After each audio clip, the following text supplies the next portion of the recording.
small. Wow, tiny. You are currently listening to Tiny Table, where we explore TTRPGs you might not have heard of. Whether big or small, we hope to cover them all. Because we know that great things can come in tiny packages.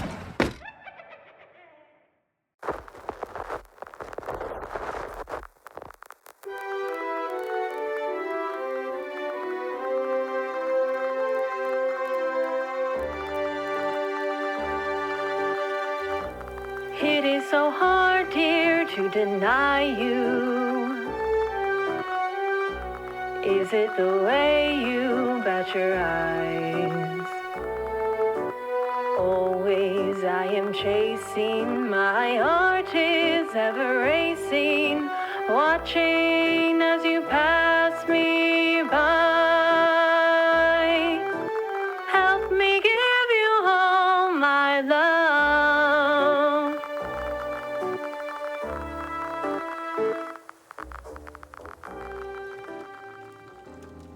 But yeah, recency bias would definitely inch COVID up the list. You see like one vote for mad cow disease. And Yeah. Remember swine flu? Remember swine flu? With one vote for swine flu, like it killed billions, right? Yeah. Right. It was all over the news. Right. And that was all over the news when I'm alive. I never saw any news about the Black Plague. Hello? Someone would have like monkeypox on there. Karl Marx is so smart. Why is he dead? Come on. Welcome to Tiny Table, where we talk about Family Feud. We discuss, we feud about Family More Feud. like Carl farts.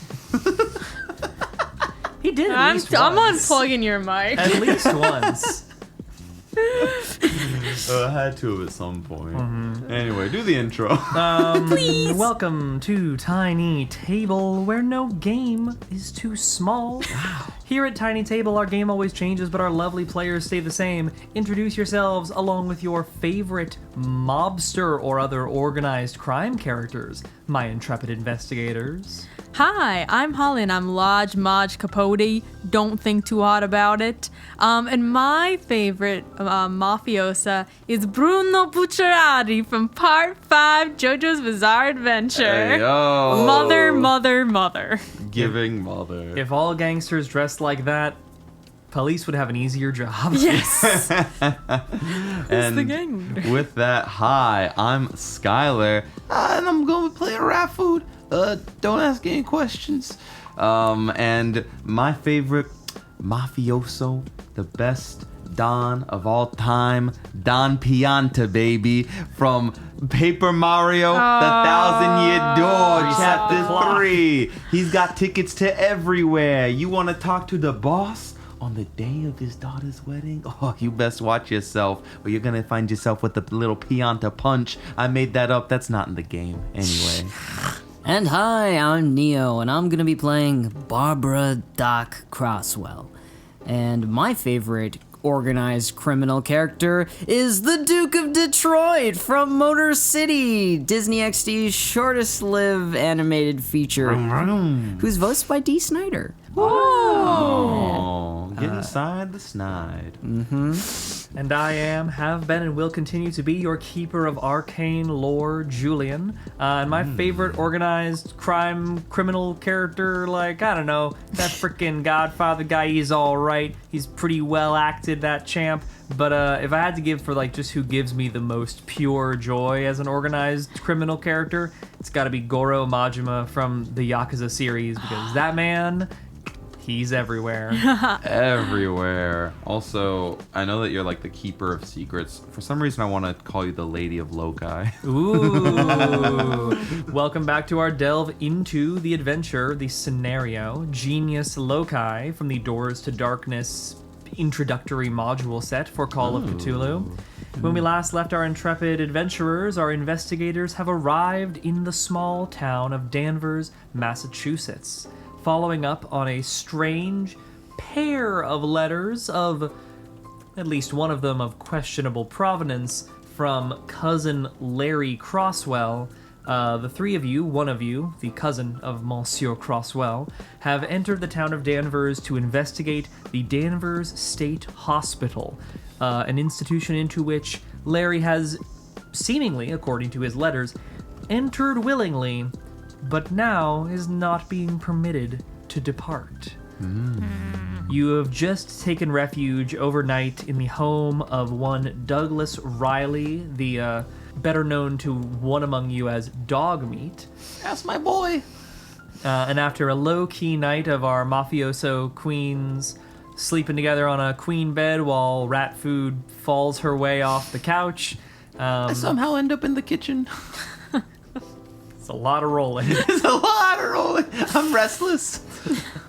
Hey, rats are very intelligent. They'll sneak in the drawers. They'll do all sorts of reorganizing. You don't know till you've had one. My family's had five, sure. Oh, like as pets? Yeah. Oh, I was like, damn, sorry. Yeah, the house back home is just infested. I believe our last apartment had more than 5 rats. Yeah, our last apartment definitely did. They get inside, they interior decorate. You can't trust them. We did not like their avant-garde sensibilities. As you awaken the next morning, a fog has descended over the town of Danvers in the wake of last night's rain. No longer an active rain, thank goodness. But it's definitely kind of hazy out. As for the date, it is the morning of September 16th, as you all have arrived. All right. You awaken, you two from your beds, you from somewhere adjacent-ish to the couch. Ah, where am I? Oh. I think I wake up early and I call down and says, rat food, you better be on that couch when I come down. Rat food scrambles to the couch. Hit him with an old-fashioned snork me. Yeah. Excuse me? A new call of Cthulhu. A new call of Cthulhu? A new call of Cthulhu promised strange gibberish and occult babbling, but I wasn't expecting it to come so soon. Cthulhu me casa, Cthulhu you casa. There we go. Now that we're nice and silly. You awaken to the sound of a caterwauling baby as Douglas Riley's... you haven't met them yet, but from what you heard over the phone yesterday, apparently relatively newborn child awakens early, as babies are wont to do. And you hear some kind of moans and groans from upstairs and a brief debate of like, it's your turn, no, it's your turn, before eventually you hear the sound of Douglas exit his bedroom and head in to comfort the baby. What do y'all want to do? I want to go in to help him comfort the baby. I'm good with babies. I'm not. You don't do deliveries. I don't, Ma. Rat food's gonna try to make breakfast. Okay. I'm going to help rat food, and by help I mean move rat food out of the kitchen and do it for them. Is there any skill for cooking? I don't know. I'd love it if there was, but How could they do that to you, personally? how could they do that to me? No cooking skill? No cook. Lame ass game. And we're done. Episode 2. All right. Well, it wouldn't be. There's no way it'd be sleight of hand, right? It'd have to be some sort of like knowledge skill. Food is the best medicine. Food's the best medicine. Give me a medicine roll, sure, for quality of breakfast. And you head on up to the baby. That's 21. You're whipping it over up. 81. Oh yes. Note for the audience. During the first session of play, I was under a false impression that I had to allocate points into all of the listed stats from underneath my career availability. That was not the case, and after testing through the first playthrough, it feels odd that a doctor of medicine only had a coin flips chance of getting the library or medicine rolls right, so I've reallocated my stats to something that makes a little bit more sense for my character and removed points from skills that were irrelevant. So, feel free to cancel me on Twitter, I guess, for lying on a podcast or whatever. Wasn't lies before, and it's not lies And now. it also- Full honesty. This is a practice you should do. Like, if you are starting out a brand new system for the first time, you whip up your character sheet. When you first make your character sheet, you're making it in like a mental vacuum of pure assumption of how this is going to feel at the table. And usually once you get to the table, things that weren't clear to you on paper will suddenly be cast into a new light. So always feel free, if you have like a first session of play and you hit some friction with how you've laid out your sheet, talk to the DM. It's early. There's not some, 20 session long sacred canon that you'll be interrupting by some change. Just go up and be like, hey, I thought this was going to work like X. It was actually Y. Can we change it to Z? Most reasonable DMs will be like, yeah, And it's if fine. you're a DM and you're thinking to yourself, no, I wouldn't do that. Stop that. Stop that. Stop Like, that. Consider changing your opinion. It's Look been, in it's the been one mirror. session. Chill out. Like, it's It's fine. fine. This is a game. Yeah. Like, have fun. And speaking of having fun, what do you whip up? Yeah, what you whipping? Oh yeah. With 21 over 80 in medicine, I guess I'm making sure we're having a balanced breakfast. There's gonna be sunny side up eggs. There's gonna be toast. There's gonna be little cut up fruit and a big pot of coffee for everybody. Or sorry, coffee. Thank you. And make sure you mark off that you succeeded. I thought you only marked when you failed. Nope, only Name when you after succeed. All right. So you can level up. Nice. That's a thing we'll be rolling for at the very end of this scenario. Come the conclusion of our adventure is a good system to be aware of for Call of Cthulhu. Once you succeeded a skill for the first time in a scenario, you mark the little checkbox next to it on your character sheet, and then come the end of the scenario, when it comes time for development, you make development rolls against each skill you've checked for a chance to see if it gets a little better due to your experience. So while you're preparing a balanced breakfast for all involved, cutting up a grapefruit, which we all know only exists to be there on the side of an advertisement of a breakfast cereal. I don't know if I've ever seen a human being ever eat grapefruit at breakfast. Yeah. But Oh, I slipped some vitamin pills into Rat Food's egg. Doc, this one tastes weird. No, that's what they're supposed to taste like. What? No, I've eaten eggs out the shell. They don't taste like this. Well, that's because I cooked it, sweetie. Whoa, oh. Okay. And as you head upstairs, Large Marge, you head up and you see Douglas Riley, amicable host that he is, currently swaying gently with a baby in his arms, hazel hair and light skin, little blue eyes. Looks like him, but a baby. Is the baby crying? It's kind of making those half cry sounds that a baby on the way to calm makes, but it's still in that like, I woke up and life is weird kind of mode that Yeah. babies get into. So what's the wife's name? And then I guess the kid is too as well. Oh, wife's Deborah. And this Deborah? Is little Samantha. Oh, Samantha, beautiful, beautiful child. So, should we get out of here quick or? Is that coffee I smell? Yeah. You all are too sweet. Hey, stay for breakfast. We got plenty of seats at the table. I host meetings here sometimes. What did you do to get this? I'll tell you later. I'll tell you when we're Alright, a little more alright. properly isolated. But stay for breakfast and then y'all can get on out of here. I usually work here. Wife's got some errands today, but shouldn't be a crazy day around the house. All right. Wow, work from home. Yeah. Nice. Wow. He's an investor. He does investing. Business. Business. A nice little breakfast is served. Is Hey, everyone- dog meat, I made your favorite. Doc also cooked something, but here it's mystery sausage. I don't even know what's in it. Deborah casts a bit of a curious look over to Douglas, and he goes, Debbie, I should introduce my friends. This here, and he points over at Rat Food, and you see a look of fear in his eyes, and he's gonna... Rachel!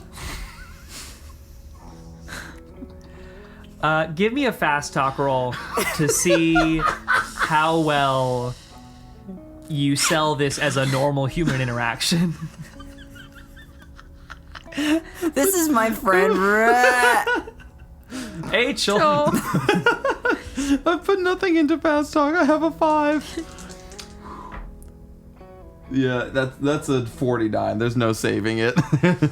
Deborah kind of looks to Douglas, looks back to Rachel Food, and says, Rachel. Sorry, I haven't showered today. Deborah gives kind of a tight-lipped smile in response and says, Rachel, Douglas tells me you're an old work acquaintance of his. That's correct? Yeah, long time ago. I see. And you all are out from Boston, yeah? Yeah. That's Wonderful. right. Wonderful. Douglas filled me in a little last night. I know you're visiting family in town. Mm-hmm. That's right. Cousin Larry. Yeah, so, Debbie kind of looks to Douglas, and Douglas jumps in a little and intercedes and says, Debbie, to be a little clearer, from what you all told me last night, Larry is, up at the hospital right now, yes? Mm-hmm. Yeah, he's not doing too good. Yeah, trying to do a bit of a check-in. Deborah gives kind of a curt nod, and her expression darkens by a shade, and she says, I see. That would explain the need for a place to stay. Well, we're happy to house you for... How long were you intending to visit Larry for? Day or two? At max. Yeah, we're not thinking that long. Didn't mean to put you out. I'm sure we can have you over for a couple of days. I'll be around the house most days. Douglas is in and out.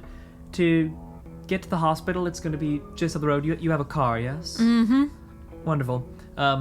Short drive, couple of miles up the road. It's up at the top of Hathorn Hill. You really can't miss it. Overcrowding issues of lately, right? Douglas leans in and says, yeah, from what we heard, I hope Larry's doing okay. I know the facilities have been strained recently from what I've been hearing. Hence the checkup. I see, yeah. Oh, I know, one, it's been a while. Would you, and we've got our own car, but would you want to show us up there, Douglas? Give us maybe a little tour of some of your favorite spots around town. Let's have a persuade roll. It's also to try to give him the out of, like, we can talk privately if he comes with us on the first outing.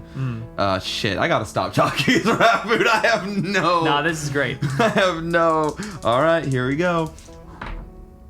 Oh, that might be, like, a critical failure. Oh? I have a 99. 99 is a fumble. Yeah. So that is a full fumble. That is 99. Fumbles are left relatively open-ended in this system. A fumble simply means, quote, that something really bad occurs, something worse than a straight failure. The nature of the misfortune or bad luck is at the keeper's discretion. For a little clarity for folks on the nature of fumbles, fumble occurs on a roll of 96 to 100 if your skill that you're rolling is below 50. If the skill is 50 or higher, it's only a fumble on a 100. So the better you are at the skill, the dramatically less likely fumbles become. It goes from 1 in 20 to 1 in 100. That makes sense. Yeah. That's good. Which I like. I think that's a good kind of radial system. As you make the offer, Douglas puzzles on it for a moment, and anyone have a listen skill above 50? I do. I have a listen skill of 70. You hear the very subtle thump of a kick of the person to your immediate right, kind of thing, as Debbie gives Douglas a sharp little kick in the shins, and he says, "I am really quite busy all day today, and will be probably for all the days you're here. It's a busy schedule. It's middle of the work week. My apologies. I don't think I'd really be able to take you on up, but if you've got any questions, I'd be happy to. Debbie and I would be happy to speak with you." Mm-hmm. No, that's fine. You get the vibe that it is Deborah's not super happy about this situation. She's probably going to be pretty tight on the whole 1 to 2 days thing if that time comes to pass, and it's probably going to be tricky to get Douglas alone.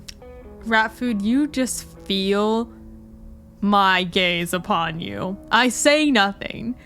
As I eat the rest of my breakfast, I'm only looking at you And you know that's weird because I try not to look at you for too long. Rat Food stares down at the table and doesn't say anything for as long as the gaze holds. I think we wrap up our breakfast. As quickly as you can. We keep it expedient. Thank you for your hospitality. We'll keep out of your hair. We'll stick to our business. Deborah gives you kind of a polite nod and says, "Thank you kindly. It's, busy around the house with a newborn." Of course. I slip Douglas a $5 bill. I'm like, sorry. And he goes, "Gadzooks, I'm rich. I'm gonna go." I don't know. Gadzooks. $5 was a lot back then. Yeah. Cool. Y'all pile in the car. Anywhere you're heading interstitially before heading to Danvers, or right to the hospital? I turn around to Rat Food and I said, "What'd I tell you about talking? You're not good at it." I thought, he said you couldn't tell us unless we were alone. I thought maybe if you came with us, we'd be alone. You guys could ask the big important Rat questions. Food, we're about to go in and try to get Cousin Larry out. You know how important that is. It's Cousin Larry. It's family. I know. And I'm going to tell you something that many people have told you. You're off-putting. And I love that about you. I love that you can scurry up gutters somehow. I love that you can fit too many things in your overalls. I could get to the third story of any building. I know. Just watch me. I know, Rat I'll do it Food. right now. And that's what you're good at. It's not using your mouth. Yeah. So unless you're using your mouth to grab things, so you have too many things in your pocket, I want you to keep it closed when we're talking to important people at Danvers. I just miss dog meat. It's been a while. I know. I'm sorry. Come here. No, it's okay. I hug her. I'm sorry. Thanks, boss. You grease up your nice suit. Get a No, good hey, old... look, it's okay. I got you. And I reach into one of my mini pockets and I pull out napkins that are already greasy and dirty. Just sit in the back. Put your seatbelt on. And I don't want to hear you complain about it. Put your historically anachronistic seatbelt on. We're going. I want to take a moment to speak above character and just investigate and plan as human beings. Yeah. Do we want to head straight to the institution? Do we want to check out a local library to see if we have more information? Are we going to just... What's our plan, right? I was going to say, we are in town now. We could try to redo some of the roles that we failed in Boston to potentially more success here now that we're local. I was thinking, that's what I wanted to do, is I wanted to try to intimidate our way into some information, like talk to maybe some low-level employees to either get ourselves through some doors, because I think that is what will get us the most information, and what's better info than a low-level employee that we've intimidated into talking to us. In that context, was your notion like your initial arrival is under the kind of framework of, like a standard familial visitation, like, "Hi, I'm a family member. I'm here to visit my family." But then, like, when you have a chance to get an orderly or a nurse or someone alone, like, put the screws to them kind of thing? Yeah, I think so. Makes sense to me.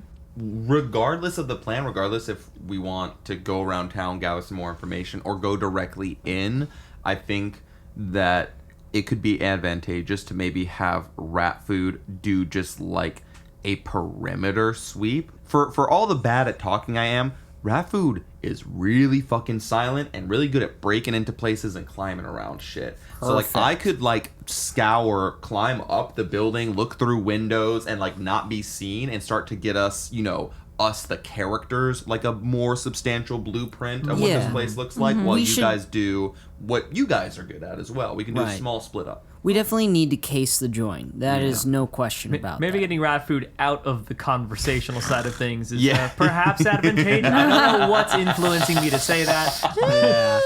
I guess on top of that, so is the plan, let's go in and visit Cousin Larry. Let's just say, hey, we are the family, let's go talk to him. Or do we say, hey, we have this little freak we want to institutionalize, and will you give us a personal private tour? Or do I come in as a doctor and be like, hi, I'd like to study your freaks. I don't know. Skylar mentioned splitting up, so that sounds to me like those don't necessarily need to be exclusive. Like, you could do one of those and then another one of those. Like, if we're talking familially, Doc is the one who's literally related to him. So you'd have excuse for a familial visit and could bring, could go solo, could go with others. Later on, a second outing could be Large Marge brings Rat Food in, and if Rat Food hasn't been seen yet, because Rat Food's been doing, espionage and hasn't been talking to folks, then there's no conflict in stories for both of those to have been attempted, right? Yeah.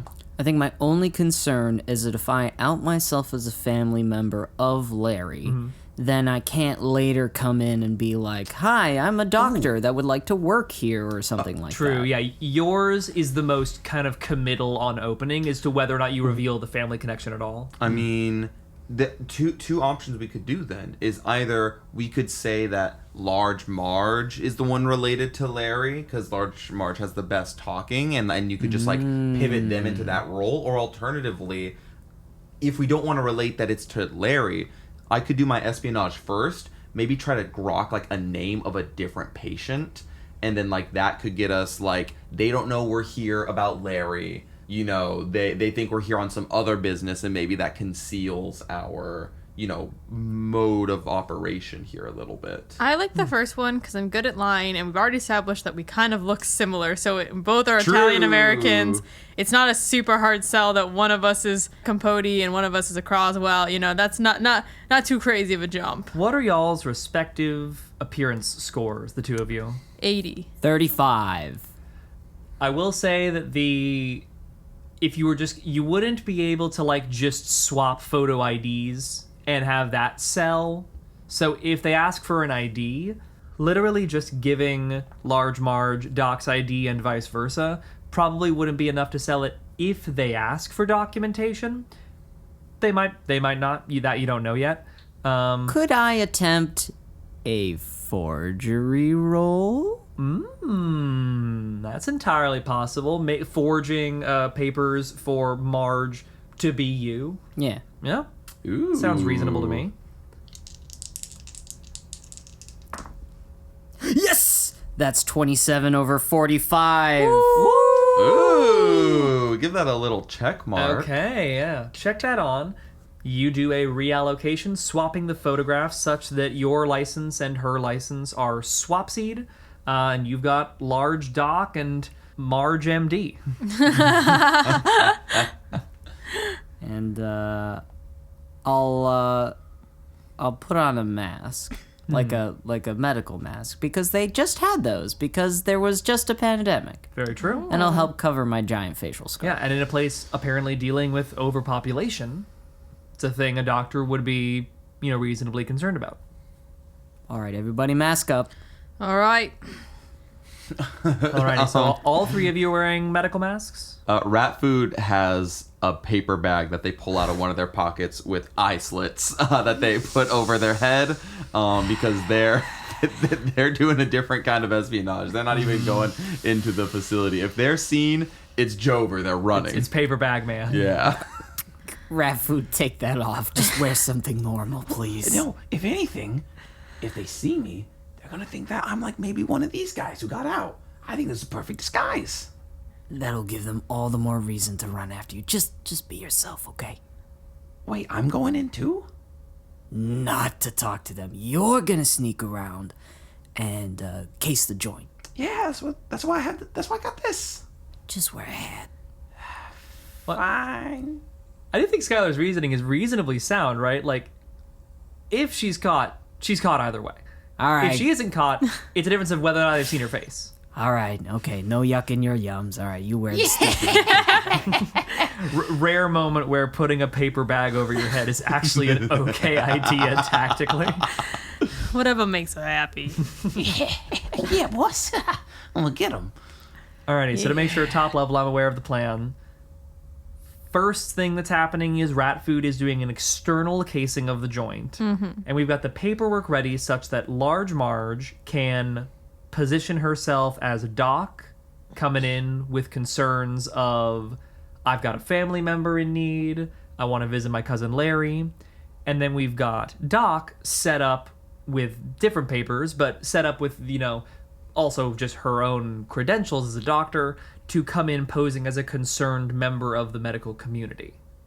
Anything I'm missing here? Nope, you Sounds got about it. right. I just want to make sure that if they ask for proof that I'm a doctor, I have the proof that matches. I'll allow that within the same forgery role. You were doing like swapping of multiple little bits of documentation, but I'll say that without needing to get too into the weeds of it, for all intents and purposes, y'all have swapped names, and that's it. So you've still got stuff for like your doctoral credentials that you can present without running into issue. Okay. So before we get to the facility, finally, do we want to do any other library research roles about this institution now that we're local? I personally feel good, and I personally think we'll find a lot out when we're there. Yeah. I'll make some library roles at the facility. Yes. Yeah, flip through some And documents. then later on, you'll probably have more specific questions to ask at the library once you've got your kind of initial casing done. Yeah. All right. Hell yeah. Beautiful. So, with that, another quote. With the first glimpse of the building, a sense of insufferable gloom pervaded my very spirit. Edgar Allan Poe, Fall of the House of Usher. A winding drive up a rural hillside through a set of tall iron gates leads to the sprawling hospital at Danvers. Featuring a central building with a front tower flanked by angular adjoining wards, the asylum's layout suggests a bat with great outstretched wings. Numerous outbuildings surround the main complex, as do copses of broadleaf and evergreen trees. Grassy fields and woodland ring the hill. Normally a beautiful vista, there is a leaden, dulled quality to the scene. A large oval reservoir is set into the western slope of Hawthorne Hill. Surrounded on three sides by trees, its eastern shore faces the asylum. The surface of the reservoir has an odd, almost metallic blue-gray sheen. A semicircular amphitheater occupies the eastern slope of the hill, its backdrop the shore of the reservoir. The amphitheater appears to be a fairly new construction compared to the remainder of the buildings. As you all arrive, I would like each of you to make a power roll. Ooh, okay. I got a 42 or 55. So success, 67 over 70. success, I got a 89 over 35. and a failure. For both Large Marge and Rat Food, you experience a visceral sensation of palpable dread. Each of you lose 1 sanity point just on your arrival. As that sanity point is lost, we've come to our first inflection point of loss of sanity. If a single sanity point is lost, you don't gain any even momentary insanity conditions, but there is some immediate inflection of fear or terror. I'll leave this a little to you all. I've given you the broad prompt of a deep and kind of palpable dread. How do you think that manifests for each of you? Marge, you're driving, right? I think there is a heavy weight that feels like it is almost sinking me into the seat. It almost feels like it's harder to hit the gas. I'm gonna go the opposite on one thing. If you're feeling yourself being pulled down by gravity, that foot's going a little heavy on the gas. You start accelerating a little too quick. As I'm Nothing almost crazy. just- The car itself yeah. is not it's not a speed demon. You were going at a slow speed, but the car starts to kind of jolt forward with a sudden jerk as this weight overcomes you. While that's happening, Rat Food, what do you experience? I think Rat Food's kind of looking out the window and sort of like like an actual rat when like people are passing by. It's like trying to make herself small, kind of like shrinks into the seat a little bit, almost as if like has this overcoming sensation that like she's being brought there, even though she knows she's not. there's a part of her that's like retreats and kind of, in a different way sinks into the seat as she kind of like just makes herself small, kind of looking out at this place and doesn't like what she sees. I like it. The sudden acceleration doesn't put you in any danger. You notice quickly enough the kind of lead foot moment as it jerks your body back to regular consciousness, but that sensation keeps kind of roiling in your gut as you keep your way trundling up the hill. You come, park the car. What's our plan of approach? There's obviously a big kind of central building for which there is a standardized main entrance. The wings extend very long. I've shown y'all some pictures before we began playing, and maybe we'll post them at some point so our audience can get a bit of a size and scope of this thing. But frankly, for y'all listening at home, Google Danvers State Hospital. This place is real. It's huge. And it is colossal. It's giant. No matter how big you think it is bigger. Yeah. It looks like a castle. Yeah, for real. That said, nothing, no sort of check made for, or nothing happening to Doc as of yet? Nope. Okay. I think I see this. This is a rare failure is good. I say rare. Not uncommon in Call of Cthulhu for some of the mental stuff to be failure is good, success is bad. Weird. All right. I just didn't grok anything You weird. didn't grok it. You're focused on other stuff. You're like looking over your papers and making sure everything is okay. And they're like, holy God, that building is so cursed. You're like, oh, we're here. Yeah. All right. I think Marge is like, this place is having overpopulation problem. It seems like they could fit the whole friggin' town in here. Yeah. Yeah. Weird stuff. I think it's a cover. It's probably drugs. It's usually drugs. Usually. Well, you sniff them out, rat food. You got it, boss. Whose approach do we want to handle first? Do we want to start with Rat Foods because she's doing kind of an exterior case out? I think so. Sure. So Rat Food, you've got a big kind of facing in front of you of this central administrative building. From what you can see just from back here, an admin building is out in the front, about 4 stories tall, and then branching out both to its right and left side is a series of wings in both directions, so an equal length to your left and to your right.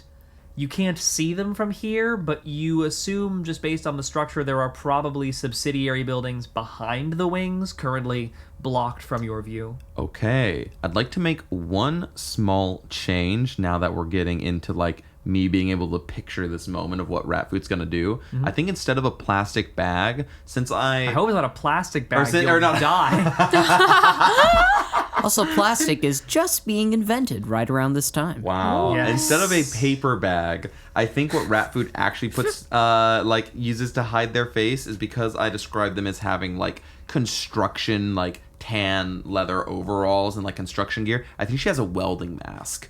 Ooh, that's cool. Yeah, that she jumps out of the car, is on all fours immediately, and masked down, and is going to scurry up and wants to try to get on the roof, to see if there's a headlight that maybe they can look down into from above, maybe there's any windows or views from the ceiling, or if not, try to case this thing from the top down is gonna be kind of her approach. I like it. Initially, as you look about, you see there are a not insubstantial amount of orderlies and staff members who are walking the grounds. So it'll be a bit of a challenge to find a location to climb that won't be observed by at least somebody. So I think that's going to be kind of the nature of this initial stealth roll, is less can I climb real sneaky and more, can I find a climbing area and approach it and then not, on the way in, just be approached by any person being like, hello, young quadruped welder. Welcome to what is probably the right place for you. Nurse, she's out. So let's have an initial stealth roll. Thankfully, it's a little foggy, so you've got a kind of shorter sight lines than usual. Okay. As you try to make your way around and find a decent way up. All right, let's go. Oh my god, I think that's amazing. So, 00, unless I roll another 0, is 0, then like it'd be if I roll like if double it was 0. all zeros, it's 100, which is the worst case scenario. But if in it's this case, it's 005, which is 5. 5 is It's incredibly 5 good. under 75. That is an extreme success. Yeah, rat food is invisible. Yeah, I rat think- food's gone. Marge is like, all right, rat food, be. The door's just open. There she goes. On an extreme success, I got not much in the way of further obstacles to put for you before I give you a pretty good just lay of the land. Hell yeah. And Let's go rat just food. for my frame of reference, because there are equally good points to do this on both sides. The building is built pretty symmetrically. Left or right? So my imagining is we pulled up, kind of like curved around a little bit, and I think I exited the back door, and I think I'm gonna go to the left. Cool. You head your way, kind of skirting the exterior. Skirting the exterior and arcing along this perimeter as the wings. The construction of the wings, as you see them from a distance, is basically the central building has a hallway that heads back to a longer, what you would assume being kind of a centralizing, maybe administrative building. You have to go inside to really see the layout, but if it's so centralized, you'd assume that you're not keeping the folks in the dead center of like the office building. You'd assume the wings are like different wards. There are long hall structures that branch off from both sides of this central building that lead to these long, kind of straight off wings to either side, and each subsequent wing, each of which is about the same size of building, about twice as long each as the central administrative building is wide. Each one is a little further behind the one closer to the center, so it forms this kind of broad, parabolic semicircle kind of shape, Like encapsulating the grounds behind it within these long rectangular buildings that are kind of corner to corner with each other, forming an arc. Oh, all right, interesting. Okay. It's 2 of these wings in that you find that you've kind of gone far enough from the center. The fog is thick. You've got this kind of convenient catty corner point where building 2 connects to building 3, and you go, okay, that's my spot. Yeah. And you've got a really convenient corner to scale that'll make it so that you've got an easy way to make it straight to the top. You wait for your window, ensure there's no eyes on you from any orderlies or nurses, bolt on over, and begin your scurry, kind of almost pouncing windowsill to windowsill, arc to arc, grabbing and scrabbling up the large brickwork until you make your way up to the top. You'd mentioned looking in windows earlier. Are you like trying to like peek in any windows as you're making your way to the top? Yeah, I think is gonna try to stealthily do a little scramble, kind of peek in the window. Larry? No. Cousin? All right. And try to just get a little view through each window on the way to the roof to see what's going on. The more information, the better. Let's have a spot hidden roll to see kind of the level of info and if there's anything untowards and out of sight that you notice. Excellent. Should I also make a climb roll as well to... Yes, you Scale this? should. Yeah. I was considering having the stealth at its extreme success just give you success on the climb roll as well, but those are different enough skills that I think it's still relevant. All right, Let's have the climb roll first. Yeah, excellent. Oh my god. Okay, rat food. 3 over 70. Jeez Extreme Louise, another extreme extreme climb success. success. With 2 extreme successes in a row, I'm going to take a quick look at the benefit and detriment dice mechanic. From the best of my memory, the game really does not want you using this for things other than opposed dice rolls. These primarily come up in combat. Well, it is primarily for use with opposed dice rolls. Sometimes the prevailing conditions, environment, and available time can hinder or benefit a skill or characteristic roll. Certain conditions means the keeper may grant a bonus or penalty die. These are not trifling small additions or subtractions. These have massive impact. So, for example, driving in light rain should not inflict a penalty die, but racing against another driver in heavy torrential rain, there's a penalty. Okay.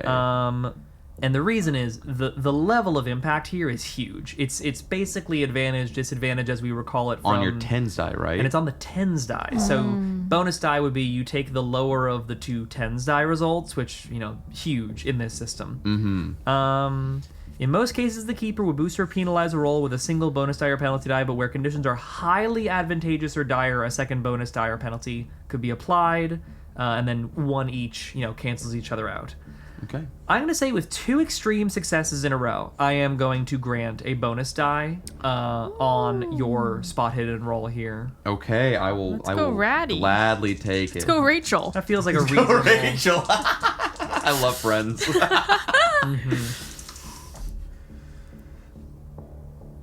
Okay, it's already so incredibly good. We'll see if it gets any better. It was same thing twice. So meant to be, that's going to be a 24 under 70. So that's under half. So still like a hard success. Hard success. Very nice. You look through the windows. Because of your positioning as you climb, you're in a unique position where you're able to see into 2 different wings and make some pretty immediate snap comparisons.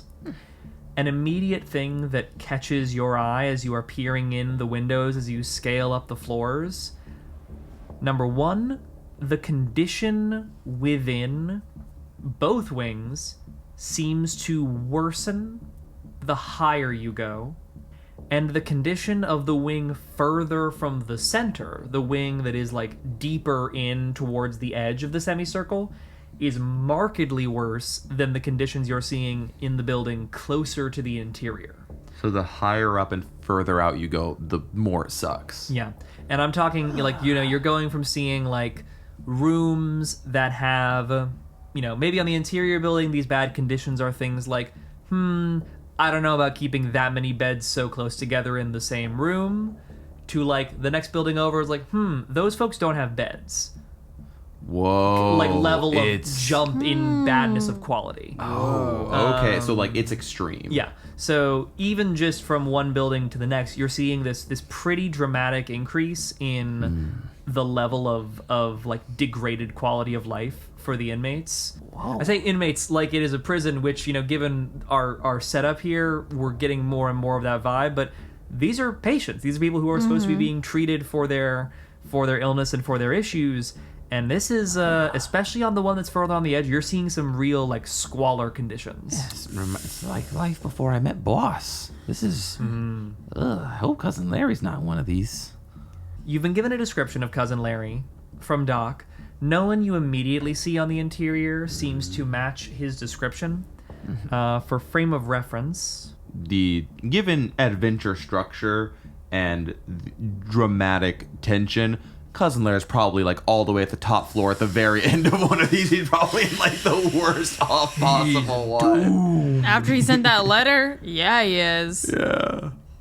I'll give you just a brief, like I say, weirdly structured adventure. No visual description of Larry ever. What? Really? Other than age 52.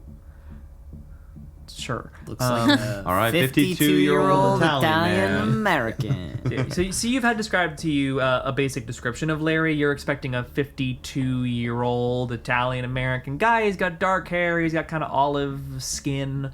He's, on the lean side, but he's not like rail thin or nothing. A lot of folks here definitely fitting the not fed too well description, but no one who you see who you're immediately like, could that be Cousin Larry? Maybe Cousin Larry's got like an iconic mole on like his left cheek. So iconic. Everyone loves Cousin Larry's mole. But It's yeah, his charm point. Yeah. from there you make it to the very top of the hospital and get a bit of an overhead view of things. With an overhead view, the sloping roof of the various wards of the hospital leads up to a classic, triangular point, at the very apex of which you have a really good view of the surrounding environs. The central hall that extends backwards from the main administrative building runs deeper towards what would be, I guess, the epicenter of this semicircle than the furthest reaches of the external wings go. And it forms what could almost look from overhead like kind of like a bow and arrow kind of shape, where the wings form a long and gradiated arc. There's a long but thin building extending from the epicenter of that arc inwards, and then like the admin building would be like the arrowhead of that bolt. Within the arc of this bow, there are a few small subsidiary buildings. There's one kind of L-shaped building on the far end opposite the direction you went. If you had gone right instead of left, there's a small kind of a offshoot wing, which looks from this distance maybe like it might have a small like one hallway connection to one of the wings on the other side, only 2 floors tall. There is a similarly sized kind of T-shaped building on the interior side that you're on that's further to the rear of the long admin hall that branches off from the center. From there, it's mostly additional roads allowing rear entrance, probably for staff in their own automobiles. There's like a parking lot on the rear end. There are trees that kind of surround the greater institution, and then onwards from there, it leads to the amphitheater I described earlier. Okay, I think seeing that there might be a connection point to the back before going back to Boss and Doc, I think what Rat Food wants to do is just check out the L-shaped building real quickly, get just a general sense of its purpose, and do the same thing for the 2-story building that looks like it might connect to the wing, in case that's an alternate entrance we could take, like at night if we want like a back door in. Mm-hmm. So I guess starting with the 2-story one, since that's closer, and then moving to the L, and then... But both of them look to be 2 stories, but the one closer to you is the T-shaped one. Yeah, so checking that out, that one is obviously disconnected from where you are, and getting to a point where you could easily investigate that up close would mean scaling all the way back down to ground level. It's not super close to the rest of the buildings. I think I'm okay with that. I think like if I've got this big overview and I could be like, hey, boss, here are the buildings, and do like a sort of general report, and then be like, I also found out like the specifics of T-shape and L-shape. I think I'm okay being like, I've got the layout, I can give them like the location of the parking lot and whatnot, and I'm cool to scale back down, do a couple of quick slinks, and then report. A final little slink and a final little note I'll give you in the one kind of connected house is it seems to be like a boiler house. Just from you see like there's like steam kind of pumping from one, or like not steam wouldn't be pumping up from the top, that'd be losing all the steam from the boiler. You're seeing smoke coming from the chimneys more actively than it is coming from the other facilities, implying a larger fire, the type that would be used for a boiler.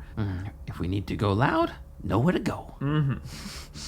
But you've got a basic sense of the layout. It seems that the wings that extend to either side are pretty consistently it's all facilities for folks to live within that increase in levels of squalor, both the further you move from the center and the higher you move up the floors in any given building. And then there are some small functional subsidiary buildings along the interior. Okay. Yeah, so am I able to scramble, like climb back down and check out the L building? Just to maybe get a sense of its purpose before I go back? You're unable to get as close to the L-shaped building, or no, sorry, the L-shaped building is the boiler house. The T-shaped building. T-shaped building. Apologies. Then. Yes. No you're worries. not able to get quite as close to the T-shaped building as you'd like for a thorough inspection, but you do notice that staff are entering and exiting that building at a pretty high rate in comparison to the other wings, which for its size implies that this might be like a staff quarters. Okay. Kind of thing. Yeah. Like you don't see any patients going in and out of it. It's just staff. Okay. Could be a good place to maybe get some disguises. All right. Notes all that down kind of mentally, maybe like does like a quick doodle using ketchup on a napkin of her loose interpretation of what like a blueprint Had a of glass this place bottle would look like. of ketchup. It would be a glass bottle at this point. We already established that plastic wasn't fully invented yet. So it's You have a pen in your pocket. It's gibberish. It's ketchup on a napkin. But scrambles back to the car. Where did we find you? On the streets. Scrambles back to the car, and I think like maybe you guys are mid conversation when suddenly she's just like, "Wow, it's real interesting." Like, hey, sorry. Oh, I hate it when you do that. I don't want You to were interrupt. gone so fast. Yeah, I didn't want to interrupt you guys. Here, I got this. Hands you the napkin. Explain it verbally. Oh, yeah, so, okay. From there, Rat Food reiterates what has been found, and the listener need not hear the same building descriptions twice. What do you mean? You don't want more rat food? It's well seasoned with ketchup, but I think our listeners have eaten plenty. What's our approach from here? Is it Doc going in as a concerned doctor? Is it Marge going in as Doc? Let's start with Doc. Yeah, let's get. We scouted the outside of the building. Let's scout the inside. Yeah, I think that's good. We'll go in with the most information. All right, so I'm wearing my mask. I've got my most doctorly looking outfit I've got. Wearing the stethoscope in Around the public. neck. That's what doctors do. That's how you know you see a doctor in public, if they're wearing the stethoscope. And just found the front door. Beautiful. You head on in straight through the front. They'll never see it coming. You enter into a cheerless interior, is I think the word I'm going to use. The central administration building reeks of a strong antiseptic odor that permeates through the air. Floors are nice and clean, not only freshly mopped, but in the process of being mopped once more by a staff member who is currently even rigorously working away at the corners. Grill work covers all the windows. The main entrance area is overseen by a severe-looking desk nurse who glowers at you down the long bridge of her nose through rounded spectacles. She greets you with a curt, "Welcome to Danvers State Hospital." Good day, nurse. I'm Dr. Capote, and I'd like to speak with some of your more head medical staff. I'd like to talk about some case studies that I'd be interested in running here at your fine institution. Do you already have an appointment for a meeting with the superintendent? Was there a specific member of our staff who you wanted to speak with? No, I'm no attendant. I was just hoping to speak with no appointment. My research. She leans back in her chair. Let's have a persuade roll from you. I'd like to end that sentence with, I think it would be very prominent that I speak to someone quickly. And I sort of crack my neck, and it's like, the institution that's backing me is quite important, and time is of the essence. And I'm gonna go for an intimidate. Okay, yeah, trying to put the stakes to her a little bit. Totally. Press her. Let's have an intimidate roll. Yes, that's 24 over 50. It's a hard success. Okay. She Come on, wifey. She kind of leans back and reaches over to a phone on her desk, quickly dials a few numbers. Dr. Berger, yes. My apologies for the interruption. Are you occupied right now?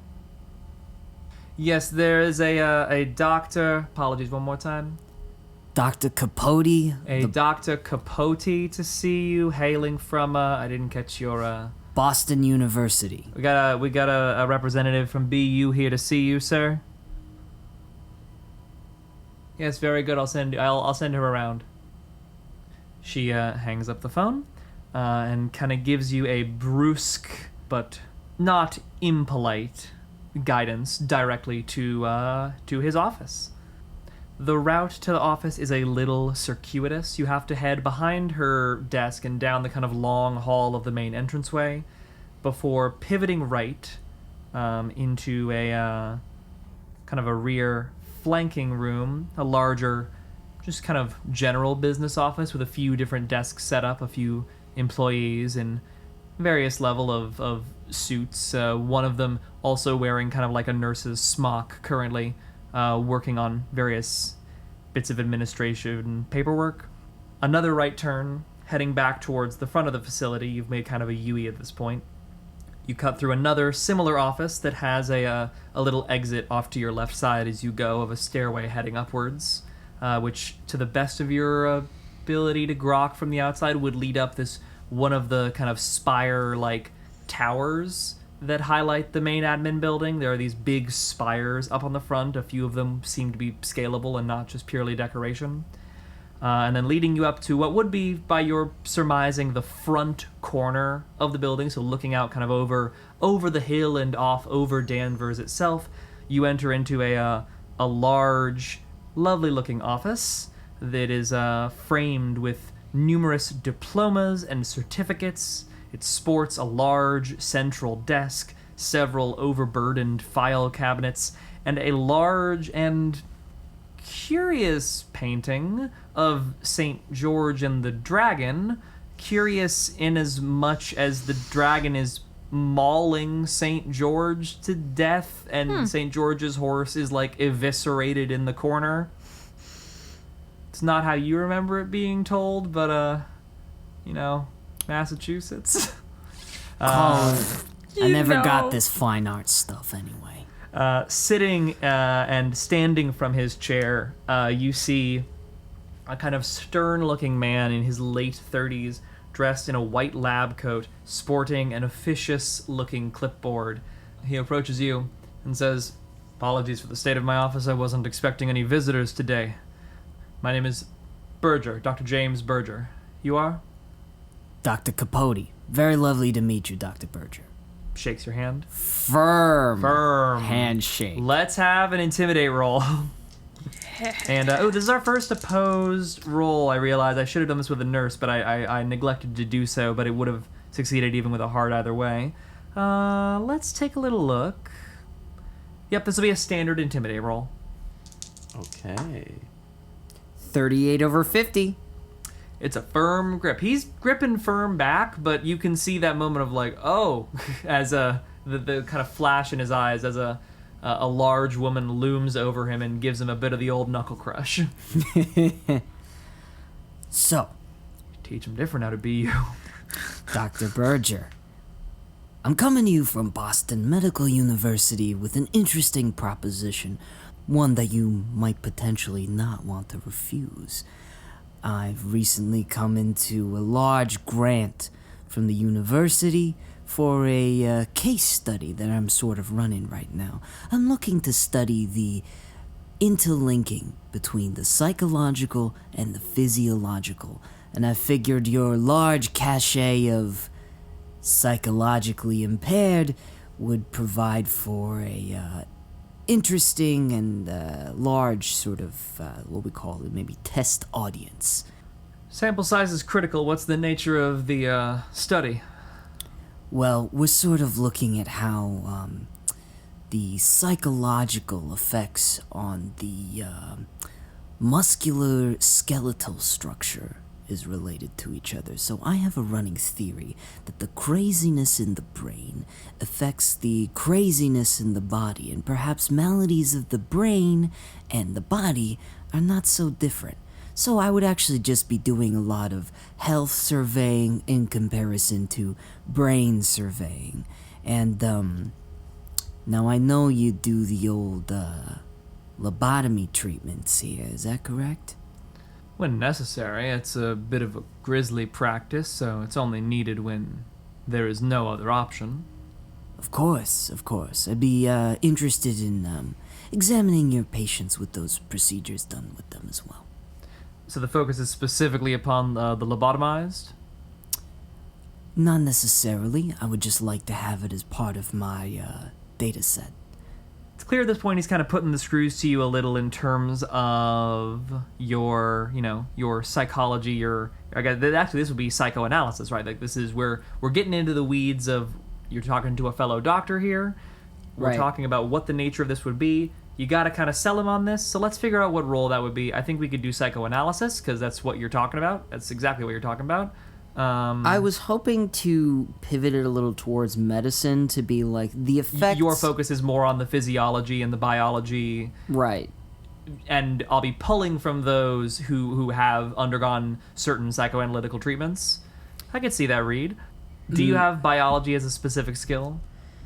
No, I think I might want to change my argument a little bit because my strongest sets are pharmacy and medicine.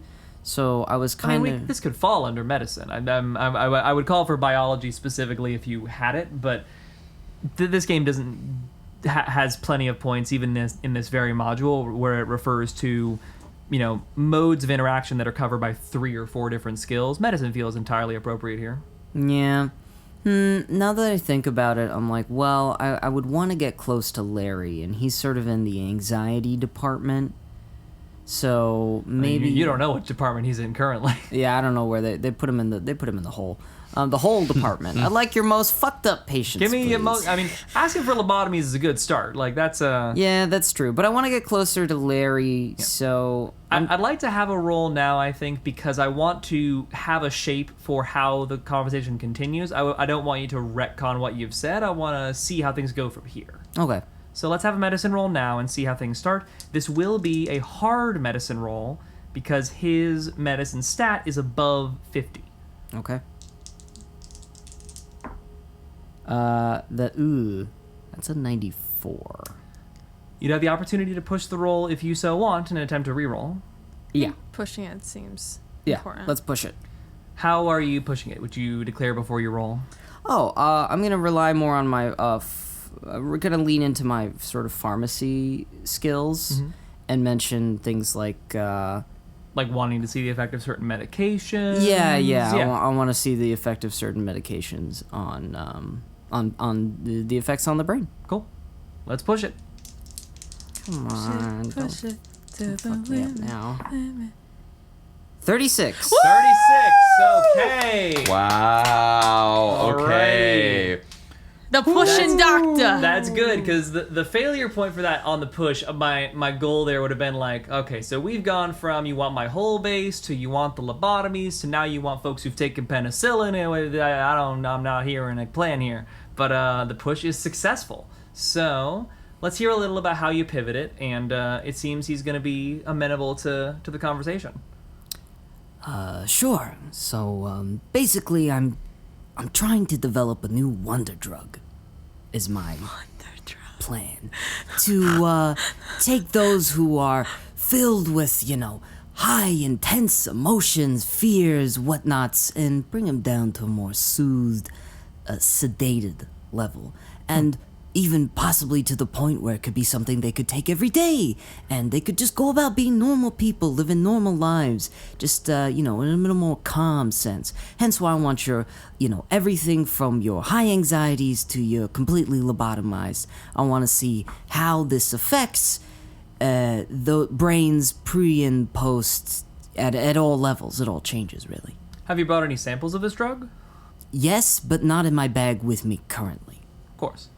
I'm curious to hear more about this. I will note, our staff right now we're a little understaffed at the moment. You wouldn't happen to already have staff on hand to be able to assist with this, because I don't know the degree to which I can split the existing labor of my staff. Oh no, I would be doing it myself. Entirely solo? It's quite the endeavor, sir. He catches himself, he says sir, and he's like, it's quite the endeavor, ma'am. It's a very large facility. I don't know if you've had a chance to see the scope of things, but we are, if you intend to work with a significant amount of the populace, you need some additional staffers.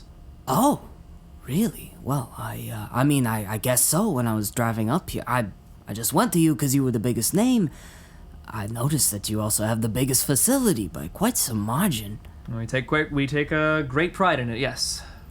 Well, I'll tell you what. Let's start with a few sample sizes. I'll be conducting it solo. I'll get some data to bring back to the Boston University, and from there, I can gather some more people. I'm building a case. You know what I mean? Well, I think that's something we can definitely have some further conversations on. I will say, just given the current status of the facilities, so you're coming from Boston, yes? That's right.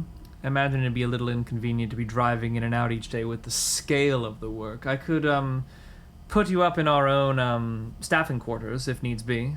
We have a decent amount of out-of-towners who work for us. That would be extremely helpful. I assume that would just be lodging for me. I'm sure that we could put up a few of your own staff members if you wind up with any fellow members of the school who are here to assist you. I've not checked the specific number of available beds in our own staff lodging recently. I'd surmise it to be around a dozen, half dozen. Well, I don't want to burden you too much, so I'll keep it as a last resort. I can find my own lodging if necessary, but it might be helpful for me, at least when I'm conducting these first few tests. Wonderful. I will say, for the immediate time being, the one thing to keep in mind is, what is your timeline on this? Oh, I was thinking I'd survey for about a week and then headed back to the university with some findings. Starting when? Hopefully as soon as possible. I mean, you said you're lacking some staff right now. If you need me to do some, I don't know, basic treatments, I could also help her out around the facility. Ma'am, I feel there's been some sort of disconnect here. We have almost 3,000 patients in this facility. I severely doubt that even with a team of people with you, you'd be able to accomplish all of this in a week. I wasn't gonna survey all of them. I was just gonna get some sample sizes, but sure, okay, yeah, why not? Let's do it. Regardless, I've a sense that you're in the early planning stages and wanting to get some initial permissions before you go further with the grand proposal, so I understand that some of the details still need to be ironed out. Once you've got your grants finished, send them my way to the office. You can send them via telegram or in the mail. And once they arrive, I'll have my team look over them, and we'll, cross our T's, dot our I's, and make sure everything is done proper. I was really hoping that I could get started in your facility a lot sooner. Forgive me if I'm running into a bit of friction here, ma'am. You seem to want to begin this process immediately, but when I ask you for specifics, I'm finding things a little lacking. I've not seen a grant proposal. I'm not entirely clear even the nature of the experiments you're going to do, and while BU is a prestigious school, it's not something where I can just be letting folks in purely on prestige alone. I think you're doing some compelling work. It sounds fascinating, but forgive me if, as a doctor, I need to be a little more rigorous than just letting you go as you will amongst my patients. You know what? That's fair. Makes a lot of sense to me. I was just wondering if you could at least give me a tour of your facility. Of course. This I'd be happy to. Now, again, you'll need to forgive me. Some of the extreme ends of the facility at this point are in a bit of a state of disrepair. We lost a couple members of the staff recently, and a bit of just an unfortunate combination of new job offers and familial changes and the like, and we lost about a dozen different nurses and orderlies all over the course of about a month or so, and I've been in a bit of a scramble to pick up the slack, so I apologize if some of our areas are not quite as pristinely kept as others. We're in the process of righting the ship right now.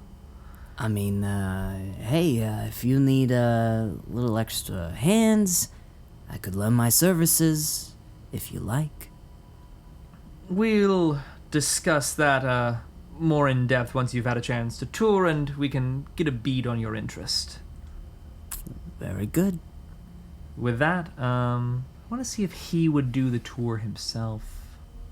Here, give me just a luck roll.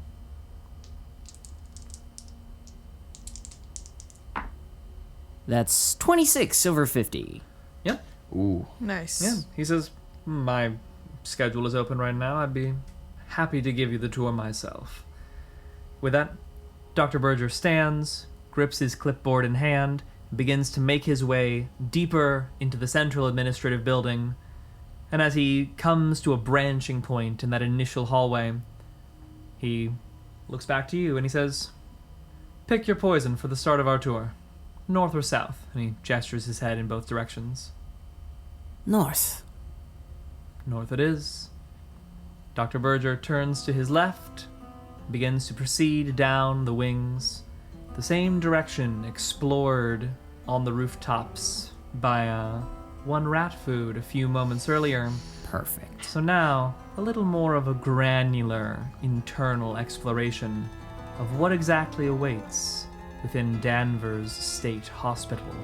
Next time on Tiny Table. Dun dun dun. Hell yeah. Sure hope Cousin Larry's in the North Ward. We just moved on to the south. Just for you, kid. Hi, and thank you for listening to our podcast. If you enjoyed this episode, then we'd really appreciate if you left us a review. If you really like what we do here and want to support us further, you can join us at patreon.com/tinytablepodcast. Our business email is also open for inquiries at tinytablebusiness@gmail.com, and all of our socials can be found in the episode description for any shenanigans you might want to follow. Till next time, see ya!